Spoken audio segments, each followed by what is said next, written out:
और अब तीसरा ज्योतिर्लिंग जहां हम बैठे हैं उनकी कथा मैं आज आपको सुना, क्योंकि सोमवार भी है और जहां बैठे हैं ये महाकालेश्वर महादेव की कथा आपको मैं कहने का प्रयास करता हूं। और जो कोई मनुष्य महाकाल की कथा का श्रवण करते हैं, इस मानव की कभी अकाल मृत्यु नहीं होती और उनके जीवन में कोई बड़ा भयंकर रोग नहीं रहेगा और वो मनुष्य जीवन के और जन्म के मृत्यु के संसार से भय से मुक्त हो जाएगा।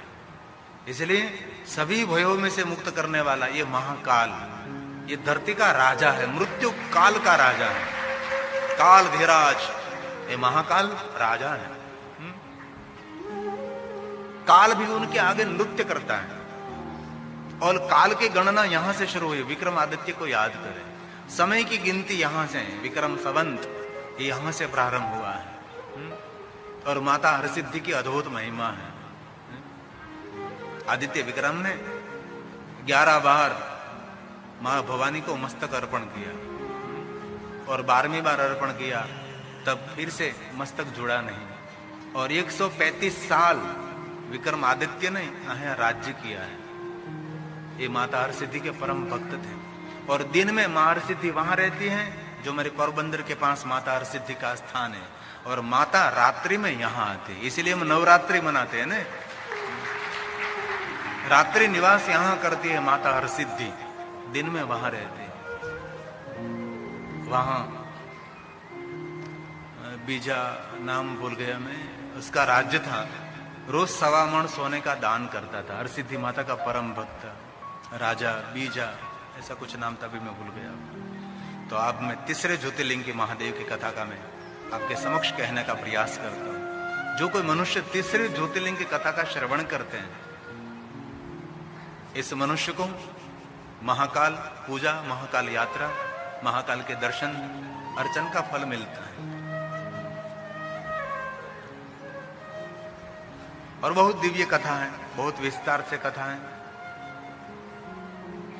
भाव से सुने, आदर के सुने। जिस स्थान पर हम बैठे हैं, सभी महात्माओं ने सुत पुराणे को कहा, सुत सर्व विजाना से आप सब कुछ जानते हैं। व्यास प्रसादतः, भगवान व्यास के मुख में से जो आपको प्रसाद मिला है वो सब कुछ कहने का प्रयास करें और विशेष करके तीसरे ज्योतिर्लिंग की कथा कहो। ये प्रयाग तीर्थ में सभी महात्मा ने कहा है, धर्म क्षेत्रे महाक्षेत्रे गंगा कालिंदी संगमे प्रयागे परम पुण्य ब्रह्मलोकस्य वर्तमने। ब्रह्मलोक के मार्ग स्वरूप प्रयाग तीर्थ है, वहां सभी महात्माओं ने कहा है। सूत जी तीसरे ज्योतिर्लिंग सुनाओ। सूत सर्व विजानासि, विजानासि मतलब जानने वाला। वस्तु व्यास प्रसादतः ज्योतिषां च कथां श्रुत्वा तृतीयं नैव प्रजायते, तृतीयं नैव प्रजायते। सुत पुराण ने कहा, महात्माओं आपकी जिज्ञासा देखकर मैं प्रसन्न हूं। आप जैसे साधुओं का मुझे संग हुआ। आप सभी श्रीमंत हैं। श्रीमंत मतलब सभी महात्मा सुनने वाले धनपति नहीं थे ना। एक लंगोट थी पहनने के लिए, दूसरी लंगोट भी नहीं थी महात्माओं के पास। तो अभी सुत पुराण ने कहा आप सब श्रीमंत हैं। और श्रीमंत किसको कहा जाता है? धन संपत्ति वैभव जिनके पास है उसको श्रीमंत नहीं कहा जाता। जिनके पास श्रीपति की भक्ति हो। श्री की पति कौन? विष्णु की भक्ति जिनके पास हो उनको श्रीमंत कहा जाता है। श्री का अर्थ होता है लक्ष्मी। लक्ष्मी के पति की भक्ति जिनको मिली है उनको श्रीमंत कहा जाता है। और हम धनपति को श्रीमंत कहते हैं, ऐसी बात नहीं होती। जिनके जीवन में संस्कार है, सत्संग है, उनको श्रीमंत कहा जाता है। इसीलिए सुत पुराण कहते हैं कि मैं आज धन्य हूं कि आप जैसे श्रोता मुझे कथा सुनने के लिए मिले, क्योंकि वक्ता भाग्यवान तब बनता है योग्य श्रोता मिले। और कथा की शोभा कथा सुनने वाले भाई बहन है। मैं और मधु भाई यहां पहुंच गए और ये 25 व्यक्ति और मैं अकेला, तो हम कैसा लगेगा? इसलिए कथा की दिव्यता आप सबने बढ़ाई है। इसने दूर दूर से, यहां कोई खाने के लिए नहीं आया भाई, सबके घर में खाने का मिलता है। आज कोई भूखा नहीं रहता भारत देश में, बहुत कुछ हो रहा है। इसलिए आप सब भगवान के सानिध्य में भगवान की कथा श्रवण करने के लिए आए हैं। और हमारी कथा की शोभा, हमारा तेज श्रृंगार तो है, महादेव तो है, लेकिन बार बार कहता हूं कि कथा की शोभा हमारे कथा सुनने वाले श्रोता है। तो वेद प्रिय, उनके 4 संतान, देव प्रिय, प्रिय मेघा, सुकृतो, सुव्रतो, 4 संतानों के साथ पिता वेद प्रिय जी अवंती नगरी शिप्रा नदी के तट पर भगवान महादेव का पार्थेश्वर पूजन करते थे। यहां जो मेरे आचार्य जो रोज, आपका नाम क्या है? ध्रुव आंबलन बताओ तुम। रसिक भाई, सरनेम? रावल, रसिक भाई रावल, जामनगर, रसिक भाई रावल जामनगर ने सुरवागीर, सुरवागीर ना ब्राह्मण છે। વાહ વાહ, સરસ, તાળી વડે કોકો આદર આપો એમને। सुरवागीर से बता, रोज पार्थेश्वर महादेव लिंग निर्माण करते हैं, रोज मुझे पूजा कराते हैं, कथा के आचार्य हमारे पंचदेव की पूजा के लिए। और एक बात सभी कथा में कहता हूं, कभी कोई पंच देवताओं की पूजा आपसे न हो सके। एक शिव की पूजा में पंचायत पूजा भी समय होती है, अलग अलग किसी की पूजा करने की आवश्यकता नहीं रहती, जो शिव को पकड़ लेता है। एक साथ हो सब साध्य हो जाता है, एक महादेव को पकड़ लीजिए सब कुछ ठीक हो जाता है। और देवताओं ने तो महादेव को वचन दिया है कि महादेव आपके चरण में जो आते हैं ना, उन पर तो हम निरंतर कृपा दृष्टि अमृत की बारिश करते रहते हैं।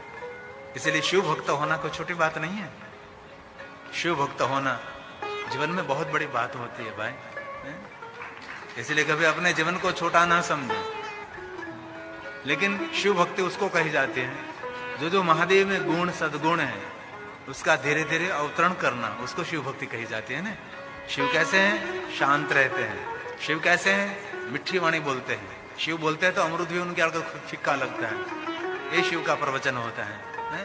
शिव कैसे होते हैं? उदार होते हैं। शिव कैसे हैं? सरल होते हैं, उसको शिव भक्त कहा जाता है ना।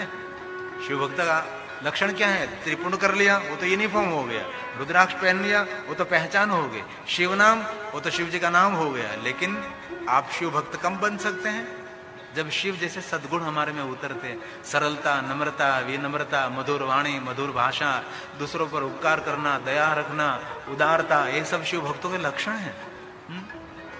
आज मैं सुबह में बैठा था महादेव के सामने, महाकाल के सामने, तो मैंने बहुत कुछ देखा, बहुत कुछ मैंने एहसास किया। एक तमाशा के लिए लोग आते हैं, बस मैंने भस्म आरती की ऐसा दिखावा करने के लिए बहुत सारे लोग, मैंने बहुत कुछ अनुभव किया, क्योंकि हम तो निरंतर देखते रहते हैं, मेरी आंख देखती रहती है कि जगह के लिए झगड़ते हैं, बोलते रहते हैं। एक सिक्योरिटी वाला होगा तो मुझे कहना पड़ेगा उस बहन को कहो मौन रहे, बड़बड़ बड़बड़ बड़बड़ बड़बड़ कर रही है। वो ब्राह्मण कहते हैं कि यहाँ मौन होकर बैठो, मौन होकर बैठे, तो भी बड़बड़ाहट बड़बड़ाहट बड़बड़ाहट। बस एक समाज में बड़ाई करने के लिए कि मैंने भस्म आरती को देखा है। एक बात कहूं, जहां तक हम पात्र नहीं बनेंगे ना, वहां तक भगवान हमारा पात्र अमृत से कभी नहीं भरेगा। जब हम पात्र बन जाएंगे तो भगवान को कहना भी नहीं पड़ेगा, आपका पात्र अमृत से भर जाएगा। पात्र बनना आवश्यक है। और ज्यादातर लोग लोभ, लालच और अपेक्षा और मनोकामना पूर्ण करने के लोग भटकते हैं यार। उज्जैन में रहने वाले दुखी रोगी लोग मेरे पास आते हैं, बापू हम उज्जैन में रहते हैं, हम दुखी हैं, हम रोगी हैं। तो मैं एक ही बात कहता हूं, ये भवरोग मिटाने वाला महाकाल आपकी नगरी में बैठा है, तो भी लोग दुखी है क्यों? कुछ न कुछ कमी है। तो 4 पुत्रों के साथ पिता वेदप्रिय जी पार्थेश्वर महादेव का पूजन करते थे यहां शिप्रा नदी के तट पर। और यहां कुछ ये सब नहीं था पहले ना, यहां तो वन जंगल था, एक छोटा सा नगर था अवंती नगरी, बहुत सादगी से भरी हुई नगरी थी। बहुत सारे ऋषि मुनि रहते थे, बहुत सारे शिव भक्त रहते थे, ब्राह्मण लोग निवास करते थे महाकाल वन में। ऋषि मुनि देवता सब आते जाते रहते थे। ऐसा एक दिव्य नगर अवंती नगरी था। ये शहरीकरण नहीं था, पहले थोड़ा शहरीकरण होता है, कुछ भी नहीं था यहाँ।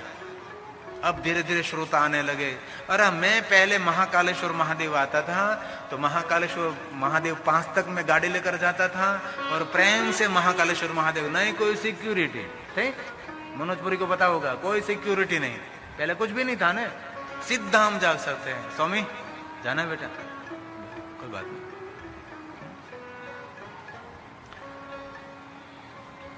आप प्रेम से जा सकते, कोई रोक टोक नहीं थी। महाकालेश्वर महादेव शिवालय में जाकर बैठ सकते थे, पूजा कर सकते। ये दृश्य मैंने भी देखा है। ये सब धाम धूम लगभग 30 साल से शुरू हुआ और ज्यादा से ज्यादा 15 साल में इतना लोग आने लगे, इतने लोग आने लगे। 30 साल 35 साल पहले हम ऐसे ही खाली पड़ा रहते थे। हमारा सोमनाथ में भी, हम सोमनाथ में जाकर बैठते थे, अंदर फोटोग्राफी करते थे। सोमनाथ कोई सिक्योरिटी, कोई पुलिस नहीं, ऐसे सोमनाथ खुला रहता था।